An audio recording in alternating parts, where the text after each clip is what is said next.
A série de história da tecnologia vai falar sobre um site, mas que foi tão importante e tem uma trajetória tão maluca que vale esse capítulo separado. É o Mega Upload, um dos serviços de armazenamento de arquivos mais populares da internet por um bom tempo. E para saber a origem, as polêmicas e que fim ele levou, deixa primeiro o joinha aqui porque a pesquisa está bem completa. Se inscreve no canal para mais conteúdos, como esse manda o vídeo para aquela pessoa que você sabe que usava o site antes. Beleza? Então vamos lá para a história do Mega Upload. A gente precisa entender, antes de começar a trajetória, de uma lei dos Estados Unidos que você provavelmente já viu aplicada por aí. É a Digital Millennium Copyright Act, ou DMCA na sigla original. Essa é uma legislação que é específica de direitos autorais que ocorre na forma de notificação aos provedores ou responsáveis pela hospedagem de conteúdos que são considerados piratas, ou então que infringem alguma propriedade registrada. E ela tem um ponto importante aí. O responsável por armazenar e distribuir o conteúdo não é necessariamente penalizado caso cumpra com o pedido, com a culpa caindo principalmente em quem subiu o material e está monetizando em cima dele. Mas se ele ignorar a bronca ou burlar esse sistema ou ganhar dinheiro em cima dele, aí não tem jeito. A lei foi aprovada em 12 de outubro de 1998 pelo Congresso do país e sancionada dias depois pelo então presidente Bill Clinton. E ela vai ser muito, mas muito acionada nos anos seguintes, em especial com a explosão de pirataria de música, filmes, softwares e jogos na internet. E agora sim a gente pode conhecer a vida de um empresário que saberia muito bem como não cair nessa lei. O Kim Schmitz é alemão, nascido em 1974 na cidade de Kiel, e desde sempre apaixonado por computadores, programação e pequenos crimes virtuais. A sua primeira condenação foi em 98 por invadir sistemas de segurança, e nos próximos anos ele fez um bom dinheiro como consultor e investidor em capital de risco. Aí uma manobra ilegal de venda de ações sob informações privilegiadas leva ele a outra prisão, agora em 2002. O Kim tentou fugir e foi morar na Tailândia, mas foi detido, deportado, multado e pegou 2 anos de condicional. De novo, era momento de mudar de rumo. E ele em 2003 funda a Data Protect Limited, uma empresa que exploraria um serviço que estava em expansão no período, o armazenamento de dados pela internet. A companhia era sediada em Hong Kong e 2 anos depois, em 2005, ela muda de nome e vira Mega Upload. E aí nasce o que foi uma das páginas mais famosas do segmento, que é guardar arquivos na nuvem e liberar o download a partir do envio de um link. E o próprio empresário se rebatiza, registrado no cartório oficial mesmo, o seu nome como Kim.com, Kim.com, se a gente traduzisse por aqui. Ao longo da história, ele ainda usou outro nome falso para ser dono de um suposto conglomerado, o Vestor, que na verdade era ele sob outro nome. Ele então passa a morar na Nova Zelândia, inclusive presenteando a cidade de Auckland com uma queima de fogos de $500 mil, mas sempre viajando o mundo e gastando horrores com festas extravagantes e itens de luxo. E olha, aqui a gente precisa falar uma coisa. Eu não vou ficar endeusando e nem condenando o estilo de vida dele aqui, isso cabe a cada um. Nós saltamos então para 2009, quando o Mega Upload faz uma expansão para sites paralelos, todos pertencendo ao mesmo grupo e todos mantendo uma mistura de conteúdos legalizados com arquivos de origem pirata. Como você pode ver aqui na tela, a lista é enorme e todos geravam uma alta quantidade de verba, de anúncios e de assinaturas premium, desde um player de vídeos e um armazenador de fotos até um site de conteúdo adulto. E esse crescimento começa a chamar a atenção de estúdios de cinema e gravadoras, e nas primeiras respostas, a porta-voz da Mega Upload diz que o Kim não tinha nada a ver com a empresa, o que a gente sabe hoje que é uma grande mentira. Mas é em 2010 que o Mega Upload bomba de vez. O .com passa a exibir cada vez mais uma vida de absoluta ostentação, com uma renda de $40 milhões só nesse ano. E o Mega Upload foi se garantindo por ter de tudo, desde filmes completos, séries, desenhos animados, conteúdos adultos, livros, quadrinhos e softwares, muitas vezes até com o arquivo zipado e dividido em partes, dependendo do seu tamanho. Nesse período do download ilegal de conteúdos, o torrent ainda não era tão difundido.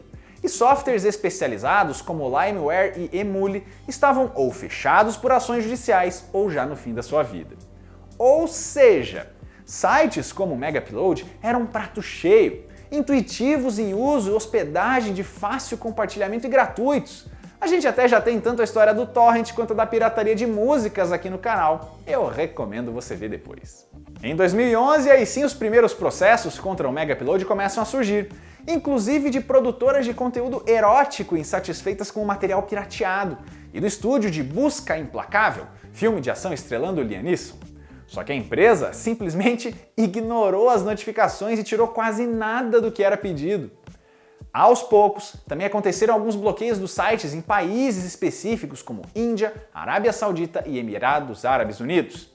E no fim desse ano, reforçando o deboche contra as autoridades e a imagem de rebelde, a empresa lança um clipe chamado The Mega Song, uma espécie de hino do site, com a participação de artistas famosos apoiando o projeto como Kanye West, Alicia Keys e will.i.am.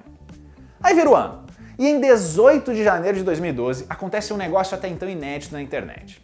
Vários sites fazem um apagão, um protesto que deixou fora do ar páginas populares que incluem até a Wikipédia. O motivo era reclamar da SOPA e da PIPA, sigla de duas leis de direitos autorais que estavam em trâmite nos Estados Unidos. Elas eram muito mais rígidas que o DMCA que eu expliquei no começo do vídeo e tinham consequências que eram gravíssimas para companhias como Google e Facebook, não só os responsáveis por postar pirataria, além de terem algumas brechas que poderiam resultar em censura e no apagamento de conteúdos legítimos. Essas manifestações deram tão certo que fizeram as duas leis serem tiradas da pauta no país. Mas um dia depois, e por uma coincidência maluca, nada além disso, foi o começo do fim do Mega Upload. Em 19 de janeiro de 2012, King.com e outros 6 executivos ligados ao Mega Upload foram presos, a mando do Departamento de Justiça dos Estados Unidos. A denúncia era pesada, a companhia enganou detentores de direitos autorais e autoridades do setor, deixando de repassar a eles 500 milhões de dólares em receita e lucrando 175 milhões de dólares no lugar. Até o Jornal Nacional deu a notícia do fechamento do site. O Kim é preso em sua mansão em Coatesville, na região de Auckland, na Nova Zelândia. A coleção de carros de luxo e 150 terabytes de dados são apreendidos em uma super operação militar, usando helicópteros, armas pesadas e unidades especiais. E uma série de erros que foi cometida por essa polícia levou ao questionamento da prisão, o que só aumentou a demora em todo o processo. E foram 3 outros cofundadores presos na operação. O Finn Batato, que era amigo de adolescência do Kim, era diretor de anúncios. O Matthias Ortmann e o Bram van der Kolk eram sócios minoritários. E no mesmo dia, os sites do Departamento de Justiça e de gravadoras dos Estados Unidos foram hackeados por membros do Anonymous, em protesto contra a ação judicial.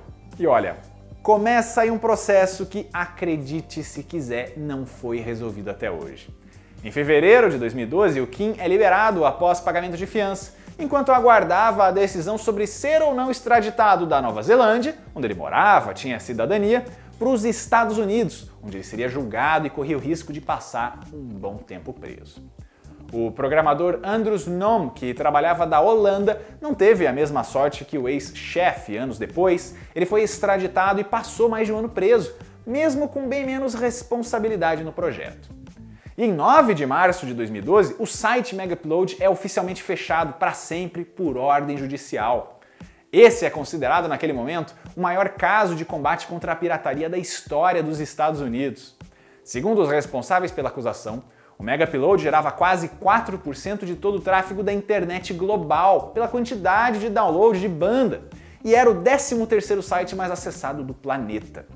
Ao todo, eram mais de 50 milhões de usuários, não necessariamente únicos, por dia. E olha só, o Brasil era o 2º país que mais acessava a página, e a empresa valorizava essa quantidade de cliques.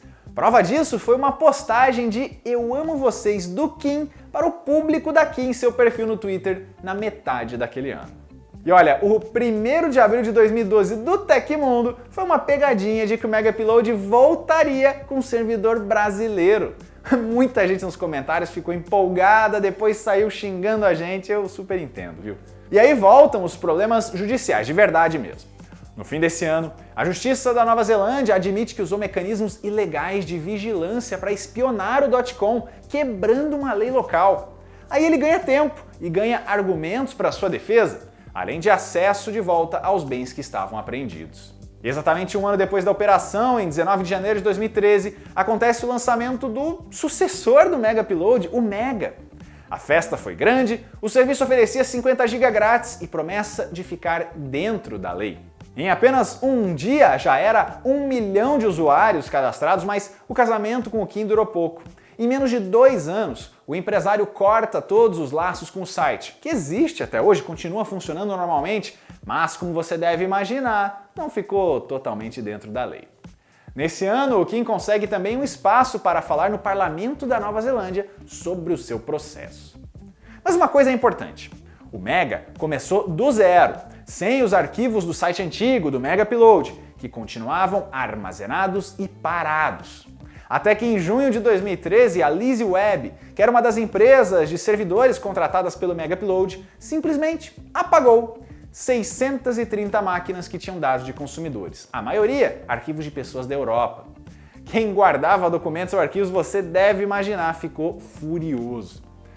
Além dessa empresa, alguns dos servidores do Mega Upload ficaram em um galpão em Harrisonburg, uma pequenina cidade no estado norte-americano da Virgínia.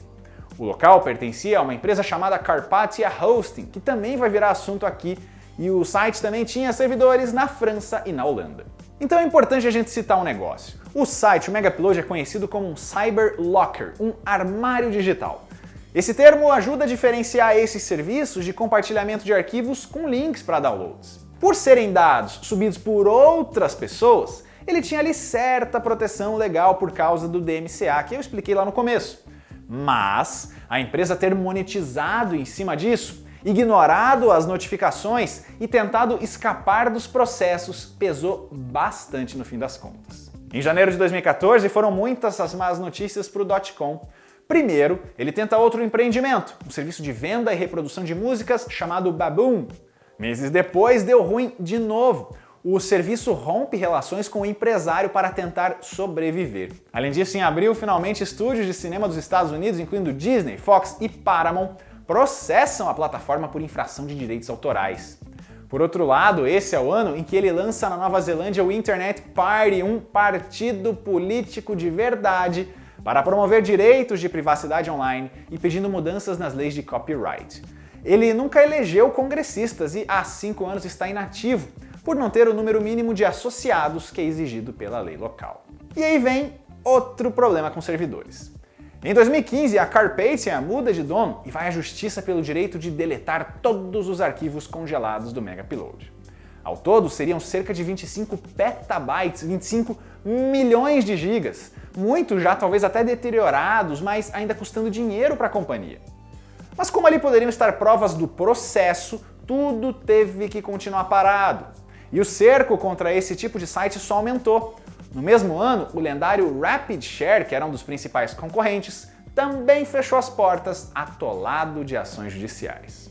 No final de 2015, o processo finalmente anda um pouquinho e um juiz decide que o .com pode ser extraditado para responder aos crimes nos Estados Unidos. O caso e a vida dele até viraram um documentário nessa época chamado Caught in the Web, Preso na Rede, para quem tiver mais interessado.